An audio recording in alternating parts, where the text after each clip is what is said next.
The cloying scent of lilies in the funeral home felt like a physical weight.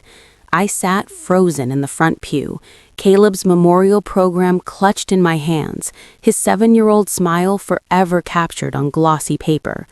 The room was filled with soft cries and whispered prayers from friends, nurses, and neighbors who had become my village during my son's 18-month battle with leukemia.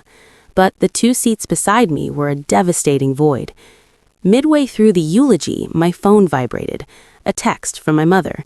"Can't make it today. Victoria's wedding planning is more important. Sorry."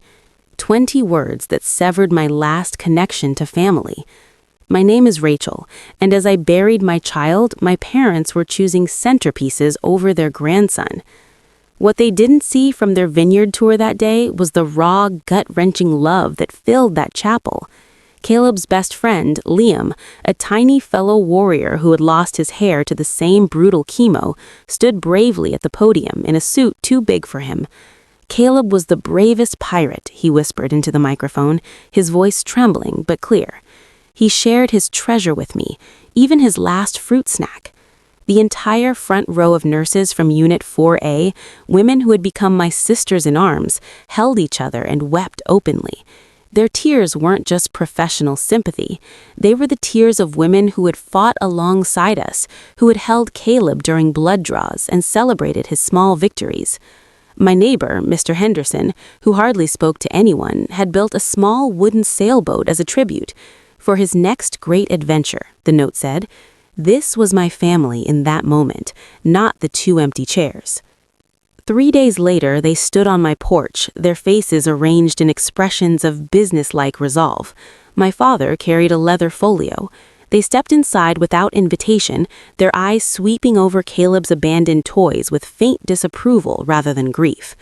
"We need to discuss Caleb's trust," my mother began, her voice cool. "The $850,000 from his great-grandfather requires proper management now."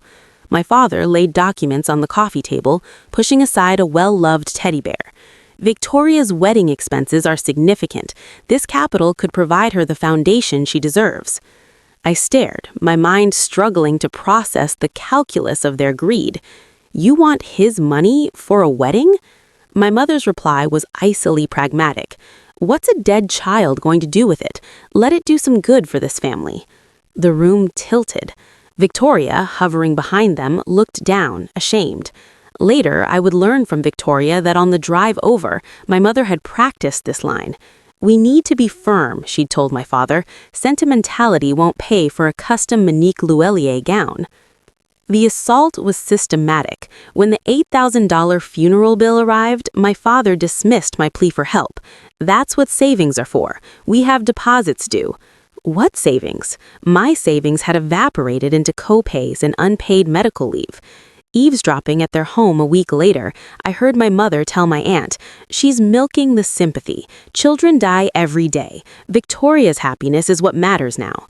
My grief was an inconvenient narrative they were determined to edit.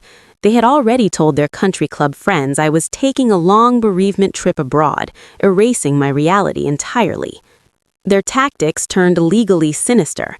They hired a lawyer, a Mr. Dryden, who sent thick, officious letters on cream-colored stationery.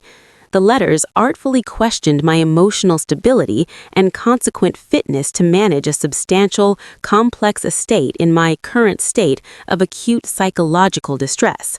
They suggested that for the protection of the assets and the beneficiary's own interests, the court might consider appointing a conservator or alternate trustee, strongly implying they were the natural candidates. The subtext was a masterclass in gaslighting. Your grief is a mental illness, and we are the cure. Unbeknownst to them, I had begun my own defense. The day after their initial demand, I had contacted Mr. Alastair Harrison, the octogenarian attorney who had drafted the trust for Caleb's great-grandfather, Arthur. Arthur was a self-made man who distrusted ostentation and valued grit. Mr. Harrison's voice crackled with outrage over the phone. "The trust is a fortress, Rachel. It passes to you outright. Their claim is legally frivolous and morally grotesque." He then offered the advice that became my armor. Document everything. Assume every conversation is being recorded for use against you, so you record it first. So I did. I became a silent archivist of my family's betrayal. A small, high-quality voice recorder lived in my pocket. Every phone call, every drop-by visit was captured. I saved every text, the one where my mother asked if I'd gotten over the sadness enough to be rational, the one where my father sent a link to a financial transfer service. I started a dated, meticulous journal, logging each interaction with direct quotes. The act of documentation gave me a sliver of control in a world where I had controlled nothing for so long. It was my secret rebellion. The showdown came on a rainy Tuesday afternoon. They arrived unannounced, Mr. Dryden in tow, carrying a new, formidable stack of documents. These included what appeared to be psychiatric evaluations from a reputable clinic, forged documents alleging I had been hospitalized for a severe grief-induced psychotic episode with paranoid features shortly after Caleb's death. The paper was thick, the letterhead convincing. "Signed a trusteeship transfer," my father demanded, his voice low, "or we file these with the probate court tomorrow. No judge will allow a woman with documented psychiatric hospitalization to control an estate of this size." Victoria, present for this family mediation, turned ashen. "Dad, those are fake. You can't do that." "This is for your future," my mother shrieked, her composure gone. It was then that a profound, icy calm settled on me. The storm of grief and rage stilled. I walked to my bookshelf, picked up a Bluetooth speaker, and synced it to my phone. "A judge should see all the evidence," I said, my voice steady. I tapped play. My mother's voice filled the room. "What's a dead child going to do with it?" Silence. I tapped again. "My father, children die every day. She's not special. We need to focus on Victoria's future." Another tap. My mother, coaching. "Use his memory. Tell her it's what Caleb would have wanted." Finally, the damning clip from their meeting with Dryden. My father, "The hospitalization date needs to predate the funeral." Mr. Dryden, "Understood. We'll backdate the admission." As the blood drained from their faces, a firm knock echoed through the house. Mr. Harrison stood there, leaning on his cane, flanked by 2 detectives. "We're investigating conspiracy to commit fraud, forgery, and attempted grand larceny," he announced. Chaos erupted. My parents were read their rights. As my mother was led in handcuffs, she hissed, "You've destroyed this family." I looked at Caleb's photo on the mantel. "I'm protecting his memory," I replied. They pled guilty, serving 8 months in prison and paying restitution. Their social world evaporated. Victoria, shattered, canceled her wedding, used her trust fund for penalties, and moved across the country. Our relationship today is a fragile, slowly growing thing, watered with honesty and weeded of old lies. The $850,000 found its true purpose, the Caleb James Lightkeeper Fund.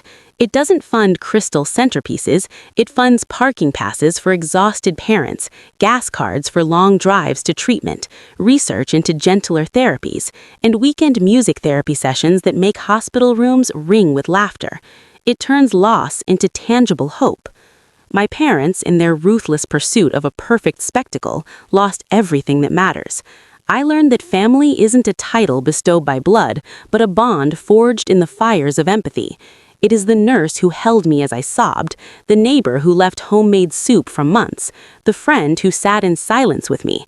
Protecting Caleb's light meant cutting out the shadow, even if it was cast by my own family tree. From that necessary, painful excision grew a strength that now ensures my brave boy's light continues to shine, guiding and comforting other lost, frightened travelers on the same dark road.